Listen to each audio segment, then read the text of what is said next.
In the train car, Phyllis tells Chance that the dagger looks like the one she saw in Damien's back.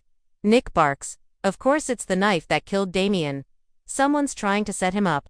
And we all know who that person is." Chance asks Nick not to jump to conclusions and to explain how he found it. Nick says he left Sharon's sleeping car and went back to his in the bathroom. He noticed the sink stopper was stuck. He reached under and pulled out that bag. Chance asks if he happened to find a bottle of bourbon in there. Nick didn't. He declares that Kane is behind this. It's been his plan all along. Chance isn't following. Nick wants Phyllis and Chance to admit this is suspicious and odd. First, he didn't understand why Chance was invited. Why not hire a private security team if he thought his life was in danger? If he thought one of his guests had homicidal intentions, why invite them into his home? Chance says they can't make assumptions about who the killer was targeting. Nick thinks Kane wanted Damien dead because he had something going on with Lily. It also could have been business. He wants Chancellor, so framing him as revenge on the Newmans or a distraction from his next move. Chance and Phyllis aren't buying it. Nick fumes. Nick keeps arguing his case as Phyllis assures him that she is on his side. She'd kill anyone who would try to frame him for murder. She just can't understand why Kane would set this up. They speculate that Kane may have known about Lily and Damien before now.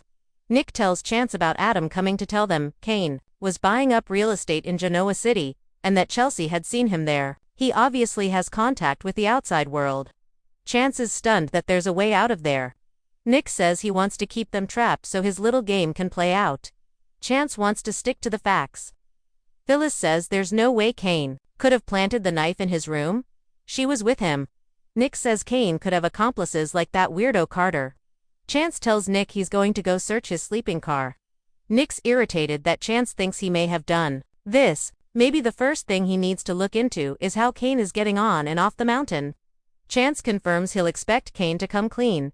Amanda thinks Kane did it in the maze. Amanda chews Kane out.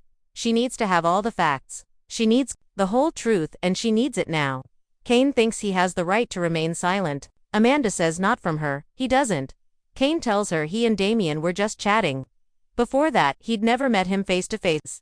Amanda will need to see the security footage from the cameras on the property. Kane still wants to know if she thinks he actually killed Damien. She believes he's the person with the strongest motive. In her experience, he will do whatever it takes to eliminate the competition. Kane can't believe Amanda thinks he's guilty. She runs down all the things that make him look guilty. Kane says the bourbon and dagger are still missing. If he was guilty, why would he tell Chance what to look for?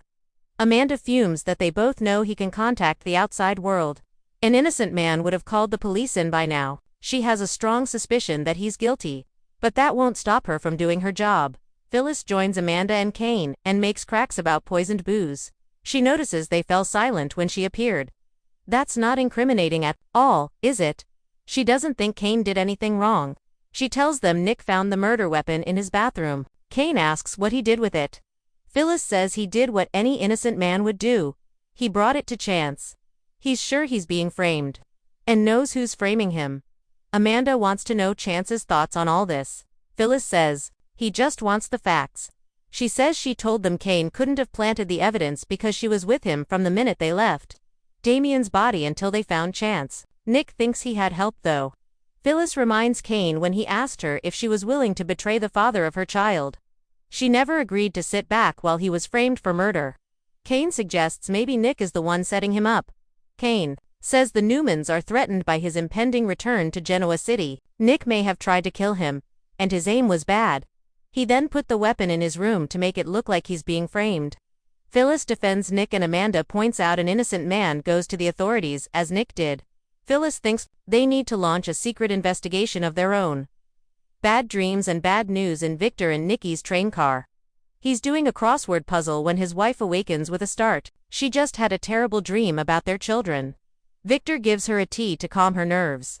Nikki shudders that the dream was so horrible and real. She tells him Victoria and Nicholas were on the edge of a massive chasm. They were calling her, but she couldn't get to them. Victor remarks that she's been worried about Victoria since they left. Nikki laments being cut off from Victoria and Claire. Victor offers to get Nick, but she says it's all right. She admits she's also worried about Chancellor. Victor vows to be Kane's worst nightmare if he comes after anyone in his family or his business. Nikki doesn't like the look in her husband's eyes. He just hates seeing her upset and worried. They'll go home soon, and she'll see that Victoria's alright. Just then, Nick knocks. They let him in, and he says he's glad they're okay. Kane made his next move and it's a bloody one. Nick tells his parents that Damien was murdered. Up to a few minutes ago, Kane was the only suspect. He was with Damien when it happened. It turns out, however, that he's trying to frame someone in their family. It's me. He found the bloody knife used to kill Damien in his bathroom. Nikki gasps. She just had a dream that he was in trouble. Victor declares this to be an obvious setup. Nick nods. Kane has a much more compelling motive for wanting Damien out of the picture. Lily. They go over Kane wanting Lily back and her moving on with Damien. Nick thinks it's a true crime of passion. Victor muses, maybe it's crazy to try and pin it on Nick. Their son tells him he confronted Kane and has a quick temper. Nikki sniffs that anyone could have planted that knife in his room. Nikki wonders why Kane would do all of this. Victor says for 6 years, he's been playing the long game. Now this, it seems reckless. Nick thinks if they can figure out the endgame, they can figure out who's playing them. Nikki thinks they need to do it before anyone else gets hurt. Lily fingers Kane for murdering another train car. Lily cries into a tissue and paces. She looks at the bed and flashes through her history with Damien. She lays on the bed and sobs. Damien, I am so sorry. Moving to a chair to sip tea, Lily flashes to finding out Duma was Kane and recalls her confrontations with him. Finally, she remembers kissing Damien in front of him. Back in the present, she shakes her head. A knock comes at her door. It's Chance, who wants to talk. They sit and Lily tells Chance that Damien was amazing. He had secrets kept from him. That upset him. He was trying to accept it all, and was actually excited about starting a new life in Genoa City. She cries, and now, composing herself, Lily says she wants justice for Damien. Chance asks her to walk him through what's happened since they arrived. Lily says that's a waste of time. Only one person has a motive to kill Damien, and it's Kane. Chance asks when she last saw Damien alive. Lily was with him, Kane and Amanda by the maze. They told Kane they were a couple. He acted like he accepted it, but then asked to speak to Damien privately. After that, she and Amanda went for a walk.